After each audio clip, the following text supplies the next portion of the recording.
My father, Commander Sanford Sternlicht, was a surface warfare officer in the 1950s in the 6th Fleet, patrolling the sea lanes.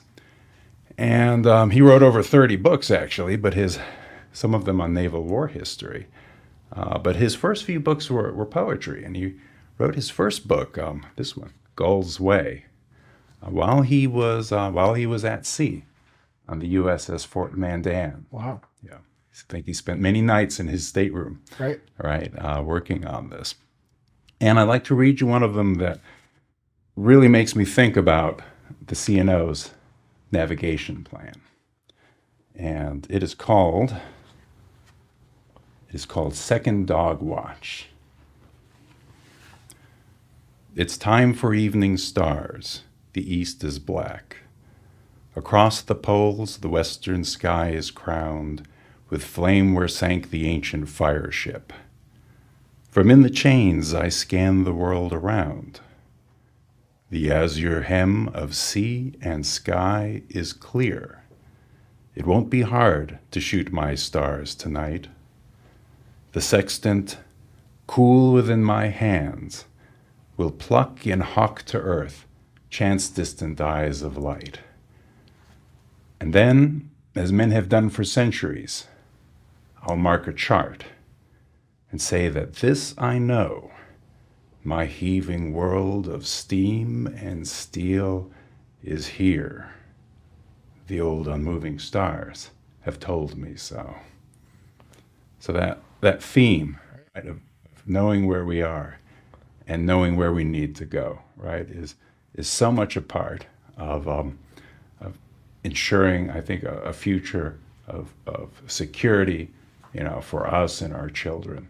That this poem really speaks to me within the context of developing these missions and educating our workforce.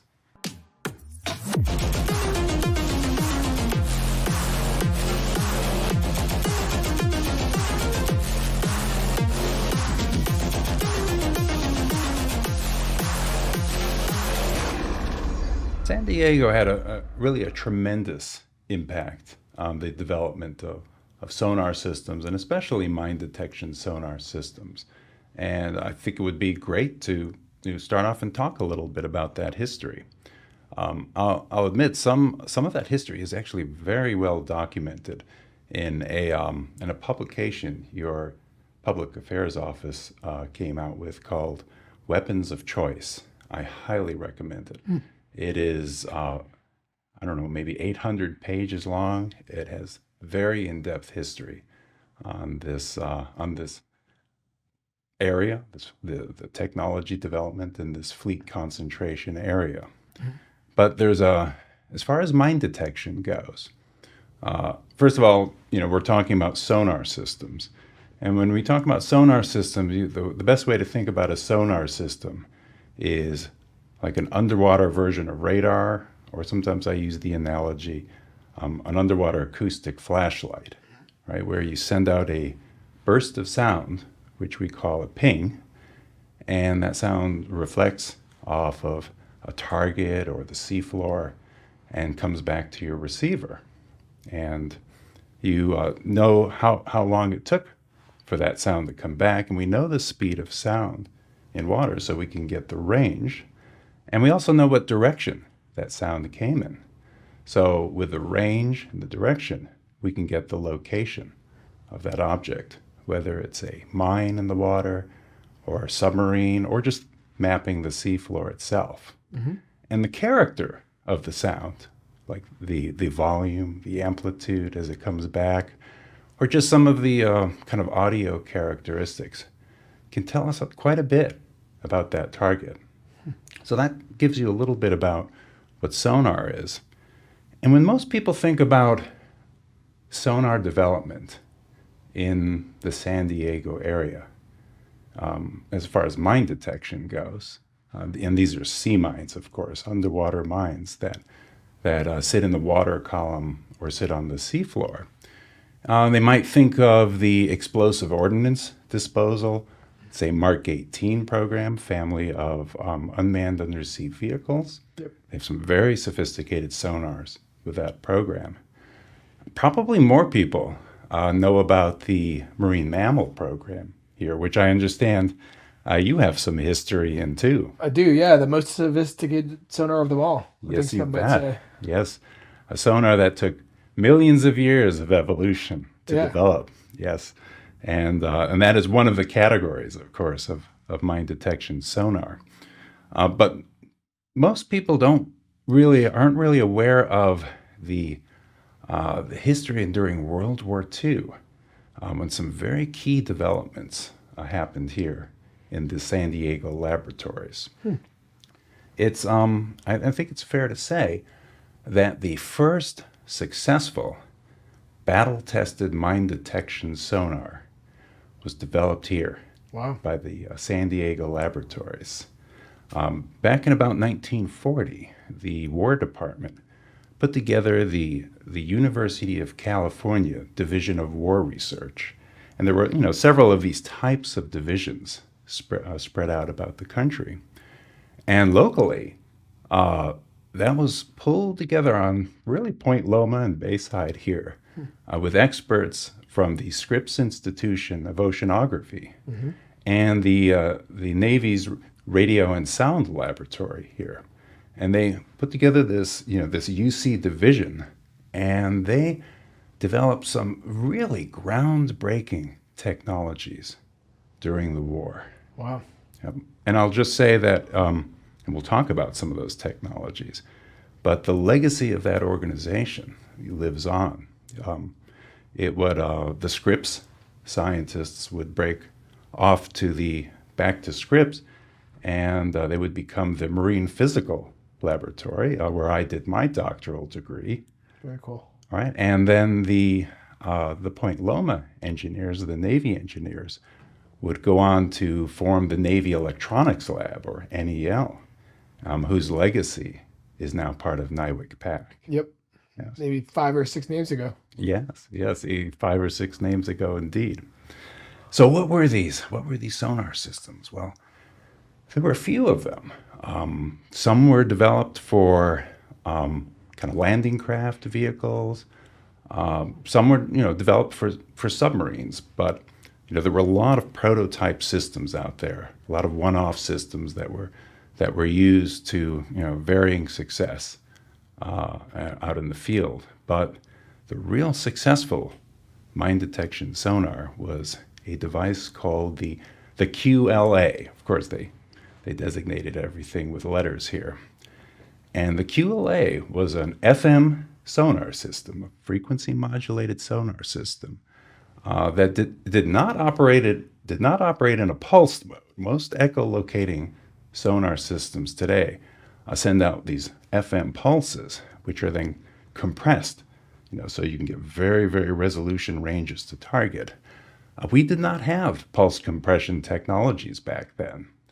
What they did was they used a continuous sawtooth FM waveform, which would go from high frequency down to low frequency, back up to high, continuous in the water column. And what they would do is they would difference the frequency of an echo from the frequency of what was being transmitted. And that would give you the range to the target. Okay. But what the sailors really liked was the audio. Okay. The audio itself, if a target was very far away, like a mine was very far away, it would be a very high-pitched sound because of the differences in frequency.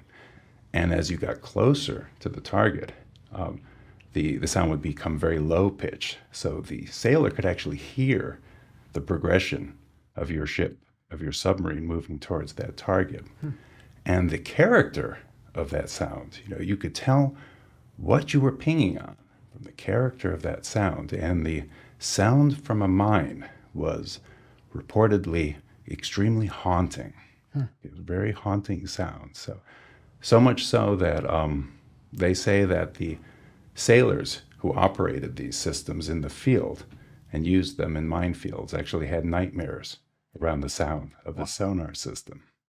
Very interesting. It's very interesting. What was the size of this array?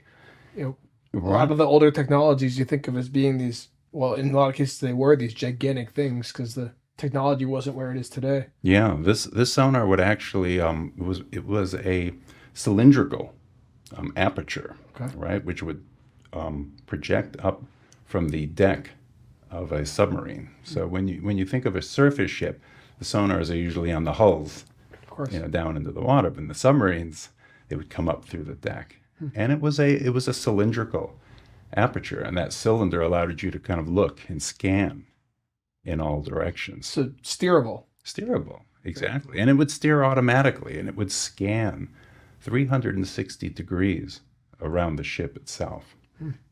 And the sonar system was used. I remember we talked about this engagement, this military engagement that it was so successful in, right? Well, this sonar system was championed by ComSub PAC's admiral. His name was Admiral Lockwood, and it would be fitted onto 9 submarines, and these submarines would be sent out into the Pacific to break through the minefields of the Tsushima Strait. Okay, this is the water passage between Japan and Korea that leads into the Sea of Japan, and they would break through this strait, surprise the adversaries, and basically wreaked havoc on military craft and shipping in that area for the next couple of months. It was a very, very successful operation. Wow. I think I read just a couple days ago they actually found one of the World War II submarines in that area. Something on BBC. Right. Did we mention the name of that operation yet? Oh, Operation Barney, right? Operation Barney, yes. Yeah. Yes. So very famous in the history. And there is actually a book by Admiral Lockwood out too. I mean, he wrote it in the 1950s. And I believe it's called Hellcats of the Pacific. Yes. And actually the sailors kind of christened the sonar Hell's Bells for that very eerie sound that they produced. Yes. So the interesting thing about the QLA or Hell's Bells was it was actually considered for transition into the minesweepers, into the next generation of minesweepers. But it put so much energy in the water column. It was kind of considered not really the best candidate for use. But its technology actually exists to this day. It actually transitioned into the diver-held mine detection sonars. So there were several generations of diver-held systems that are still used to this day. Wow. So you said this array, the cylindrical array, was self-steering. Is that a lot of people have in their head when they think about sonars like the Hunt for Red October and things like that, where you've got this operator looking at a very rudimentary screen and this circle going around in circles and blips showing up on that. Is that the steering that was happening back then? Interesting. Yes, that kind of polar display kind of gives you a bird's eye view where maybe up at 0 degrees is in front of the ship and 180 degrees is in the back. That display was developed in pretty much the 20s, 1930s. The United Kingdom were really at the forefront of developing these sonars, and back then they were very manual. I mean, you would actually manually steer the sonar itself, and they could work in active or passive mode. So the operator would either be listening, steer the array, and listen for sounds of machinery, submarine, or listen to the sounds of an echo from a ping. But really a breakthrough development during the war was the development of that automated scan, right? That scan, the continuous scan around 360 degrees, like most people see when they watch a movie that takes place in an airport control tower, right? You see those radar displays. And those were called, plan position indicators, PPIs. And a very important development.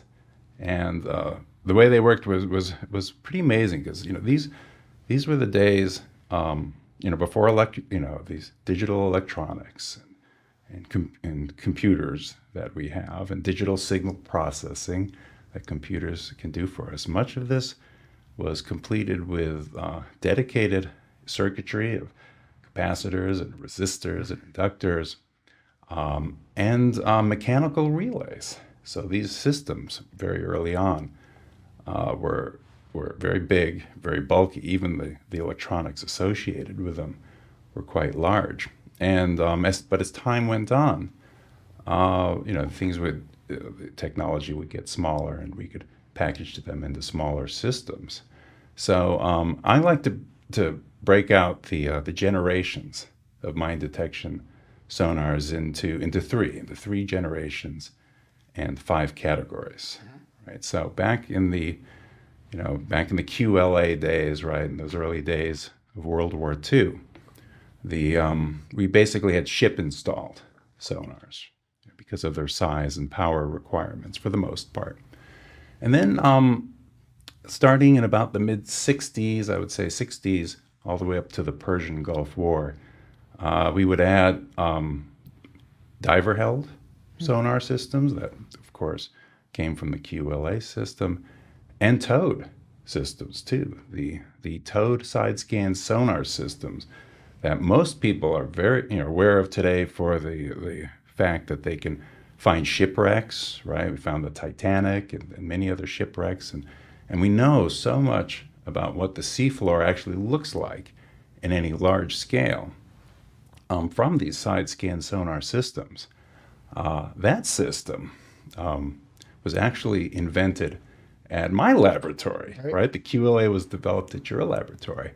My laboratory, the Naval Surface Warfare Center in Panama City, really developed the concept of the seabed imaging side scan sonars in the 1950s. And that's really a fascinating story in itself. The man who invented it was a man named Julius Hagemann. And Hagemann was a brilliant mine technology scientist and an officer in the German Navy during World War II. So he obviously worked for the Kriegsmarine, right? And after the war, he and Werner von Braun, the rocket scientist, and 1,000 other German scientists came over to the United States in what was called Operation Paperclip. Okay, so just up the road from us in Florida, in Huntsville, Alabama, Redstone Arsenal would get von Braun, the rocket scientist, and we would get Julius Hagemann. And he, through the 1950s, would develop this concept of the seabed imaging side scan sonar that was first used for mine hunting, and would transition through the fleet. And of course, there were commercial variants that came out in the 1960s too. So it's a very fascinating part of our laboratory's history. Wow. And so many side scan sonars are towed rather than mounted on the ship hull itself. What's the reason for that? Yeah, that's a great question, actually. Hagemann was actually inspired by a British and Canadian design. I think it was the Type 162 sonar, and it was an array, an active array put on each side of a destroyer, and it would send pings out to the right and left. The way a side scan sonar works is you have very narrow beams projected out perpendicular to the path of the sonar, and you image the bottom with this a pulse of sound through this very narrow beam. So you end up imaging a very narrow strip of seafloor, right? And then you move forward, forward progression of a ship or a tow vehicle or UUV, and you ping again and you image the next strip, and so on and so forth. So you build up an image of the seafloor in time, line by line, almost like the lines of an image come out on your printer, right? When you print it out, right? So back then, this Type 162 sonar was actually used to look for the silhouettes of German submarines sitting on the bottom, right? And so worked at very low frequency and very coarse imagery. Right? You really didn't make imagery with it. You just looked for They're echoes. Big. Of course, it's okay. Right. And Hageman made this connection. He said, wow, if I make the frequency very high, make the resolution very high, I could make a picture quality image of the seafloor. So really all the elements of what we consider today side scan sonar happened in this kind of eureka moment. And actually I've looked through his old notebooks and I see that eureka moment as he's drawing out the diagram of how this Type 162 was developed. And I could see that eureka moment of how he came up with the concept of this seabed imaging sonar that has told us so much about what the surface of our planet looks like. And it's a humbling reminder to us is that we all stand on the shoulders, right, of those who come before us in any kind of invention. Yeah, there's a Jacques Cousteau-esque a feeling there. You know, so much of our planet is unexplored because it's pretty deep underwater. So it really enabled us to take a look down there. Absolutely, absolutely. And so so now in the 1960s, all the way up to say the Persian Gulf War, now we have shipboard sonar systems. Right now, we have versions of them on our Avenger class MCM mine hunting ships. We have you have the handheld systems, and you have the towed systems. And the interesting thing about this first system that Hageman developed, it was called the Shadowgraph, or the C Mark 1. It actually was in the budget to be put onto the minesweepers in the 1960s. But that budget was eaten up by the costs of the Vietnam War. So these systems themselves would be used primarily for environmental mapping and search and salvage operations. That is until its successor, the AQS-14, was developed. And this was developed to be towed by helicopters. And so this is part of this field of what we call airborne mine countermeasures, where helicopters were used and are still used today to tow side scan sonars and sweeping gear too. Sweeping gear that would actually could cut the tethers of mines suspended in the water column, or influence them, trick them into exploding. So that's an area called mine sweeping. What we've done with the Shadowgraph, these mine hunting and mine detection sonars are really hunting for mines. And that's where you try to identify and locate the threat, for destruction, for disabling, or just to mark it, right? So that you can avoid it, in future transits. Just really, in terms of how our Navy uses these things, sweeping is kind of a last resort. It's the brute force method if we can't figure out any other way around these things. It's brute force, and the mines have countermeasures too, right? So you're never really sure if you have them all. I think there's a little more of a security that goes along with being able to find the mines and to disable them themselves. So here in the Gulf War, 1991 Gulf War. So what generation are we on? Yeah. What will be sonars now? We're going from the way that we categorize it. We're going from generation 2 to the new, to the current generation. Current generation 3. Okay. We call the third generation. And again, this is where the old generation of, throw a bunch of letters at you, but the SQQ-14 would transition into the SQQ-32 shipboard mine detection sonar system.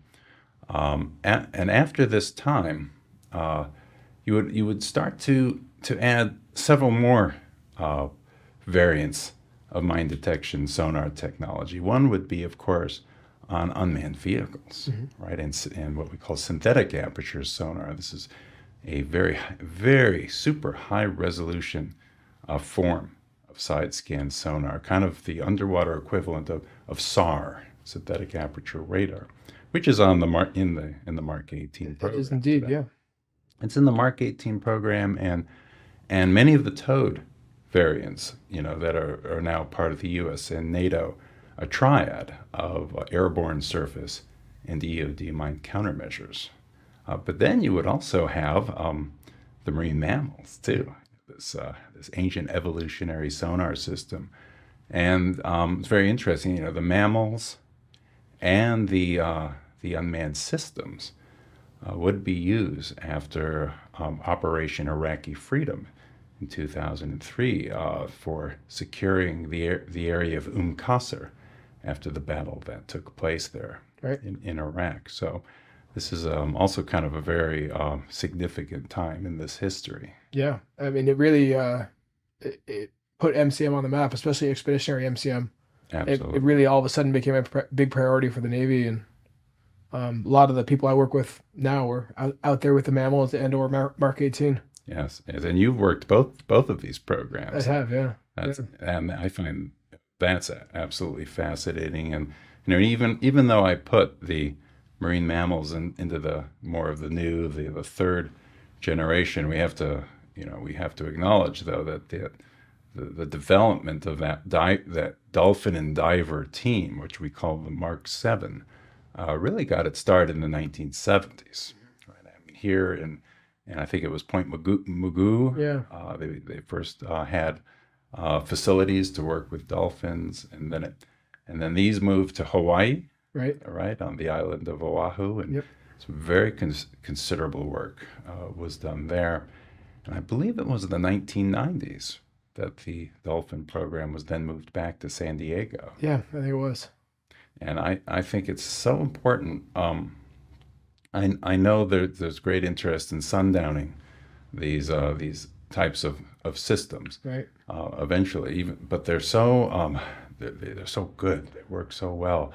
The dolphins are so brilliant. Right. The way they can even find mines which are buried in sediment. And as far as I know, they're still the only capability the Navy has to do that. The only one operational, really. Right. Yes, and if you see videos of them, looking for buried mines, you can see them probably adapting their projected sonar pulses, right, which they project out of their melons, and they probably just can tell, hey, this sounds like a mine, right? Something different, at least. Something different, right? Something they're trained for, and they can come back and tell the divers about that. So fascinating. Do you think that man-made sonars will ever be able to get to that point where they're producing similar sort of performance as the biosonars on the dolphins? I have to say yes, because it's my career's objective, right? To do Fair that. enough.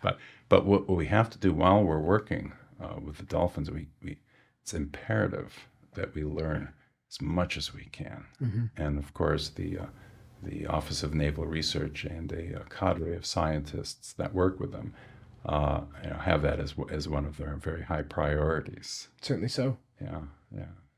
I mean, we've been trying to get to that point for years, and as you said, the Navy's certainly going to continue. Do you think the trouble is so most sonars use some sort of ceramic as the material that actually makes the noise underwater and receives it, like our eardrums, how those vibrate. And do you think it's a physical limitation of the materials currently available, or a compute power limitation, or a power requirements limitation? It's a mix of things. The physics have something to do with it. We talked about detecting and being able to discern something, say, buried in the sand. The physics of underwater sound, of course, are such that being able to penetrate into the seabed and to resolve an object there is highly dependent on, say, what wavelengths you use, what frequency you use, and what angle you insonify the seafloor. There are certain angles that if the angle's too high, most of the energy will just bounce off, Right. and bounce off into the back into the water column. So there are physics-based limitations, but I think it's going to be very important to combine what we know about the physics with the power of, say, neural networks and deep learning, because frankly, that's what's going on in the mind of the dolphin. Right. Yeah. Kind of like you said, when you watch a dolphin looking for or finding an underwater or under seafloor object, maybe that's it. They're coming in and they're moving that dome around and getting all these different angles on it because they heard a little something that triggered them to think, hey, there might be something here.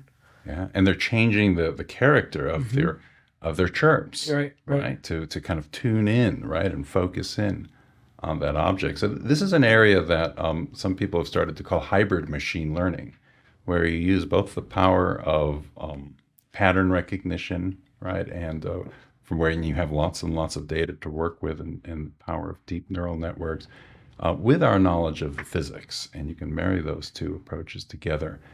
And that is part of the theme of a course and a textbook in sonar design and analysis that my good friend David Pistachio up at the Naval Undersea Warfare Center in Newport, and I and several research associates are putting together. It's a course that we plan to teach initially within the warfare centers, and then spreading out to some of the Navy educational organizations and probably the UARCs, the University Applied Research Centers. Yep. Yes. Interesting. Yeah, definitely. Keep us posted on that. I think we'd have a whole bunch of people raring to attend.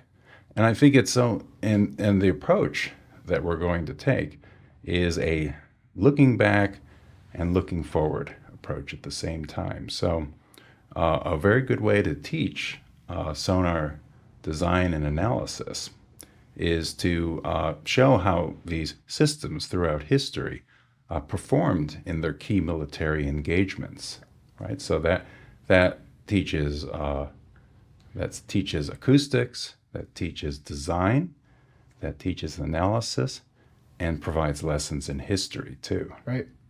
And to us, we look to the Chief of Naval Operations, navigation plan.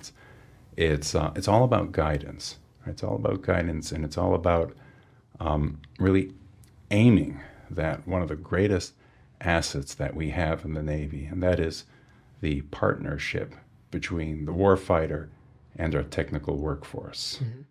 Awesome. Well, so great talking with you. It's great talking to you. Thanks for joining us here, and hope everyone out there will join us next time for the next podcast. It's been a real pleasure. Right back at you. All right.